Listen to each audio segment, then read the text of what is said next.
ఈ విధంగా మాట్లాడడం లేదు. సత్యనారాయణ ఎప్పుడు దూరం పోతాడా చూడాలా, లేకుంటే మా మోహన్ ఎప్పుడు దూరం పోతాడో చూడాలి, మా వెలిచాల రాజేందర్ రావు ఎప్పుడు దూరం పోతాడో చూడాలి. అందరికి ఇదే ప్రయత్నంలో వారు ఉన్నారు. వారి ప్రయత్నంలో వారు ఉన్నప్పటికీ మా నాయకత్వం, మా శాసనసభ్యులు అందరూ కూడా పటిష్టంగా ఉన్నారు. గ్రాఫ్ అని వాళ్ళకి వారి ఆలోచనలో ఆ ఊహా ప్రపంచంలో ఉన్నప్పుడు నేనేం చేయాలి? మేమేం చెప్తాం చెప్పు? ఆ ఊహా ప్రపంచంలో గ్రాఫ్ కింది తిప్పుతారు, కింది పైకి తీస్తారు. అది కాదు కదా మా మెజర్మెంట్. మా మెజర్మెంట్ అంతా కూడా ప్రజల్లో ఉన్న అభిప్రాయం, ప్రజలకు సంబంధించిన మేము సంపూర్ణంగా సంక్షేమాన్ని అభివృద్ధి చేస్తావా, 5 సంవత్సరాల కాలంలో మేము చెప్పిన వాగ్దానాలను పూరించే దమ్ము ధైర్యం ఉన్న ప్రభుత్వంగా ముందుకు తీసుకెళ్తాం. మంత్రి గారు కేవలం 7 మధ్యలోనే పనులు జరుగుతున్నాయి చెప్పేసి ఒక ప్రధానమైన ఆరోపణ కాంగ్రెస్ నుంచి వస్తుంది. అదంతా ఫాల్స్, పనికిరాని వాళ్ళు మాట్లాడేది. ఆ పనికిరాని కామెంట్ గురించి కూడా మాట్లాడాలంటే మాతో కాదు. అంటే ఇది కూడా పనికిరాని కామెంట్ గురించి మాట్లాడడం లేదు.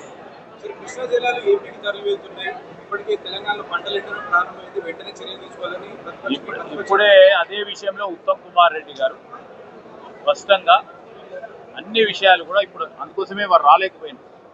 స్పష్టంగా ఈ పత్రికా ప్రకటన కూడా చేశారు. ఎప్పుడు కూడా స్పష్టంగా వారు చెప్పింది ఏంటి?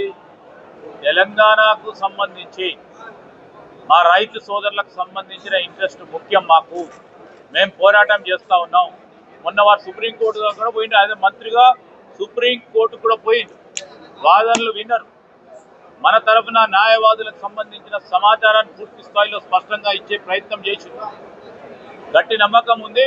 ఎక్కడ కూడా రాజీ లేకుండా మన రాష్ట్రానికి చెందాల్సిన వాటా మనకే చెందే కార్యాచరణ మా ప్రభుత్వం తీసుకున్నాం స్పష్టంగా చెప్పింది.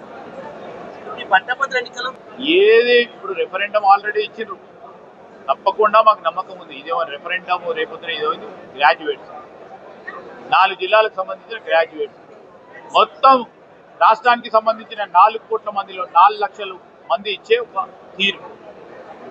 దాన్ని మంచి చెడులు వేరే చేసుకుంటాం, దాన్ని ముందుకు తీసుకెళ్తాం. రెండవది, ఇక్కడున్న మా అభ్యర్థి నరేందర్ రెడ్డి గారు ఇప్పుడే ఎప్పుడు లేని విధంగా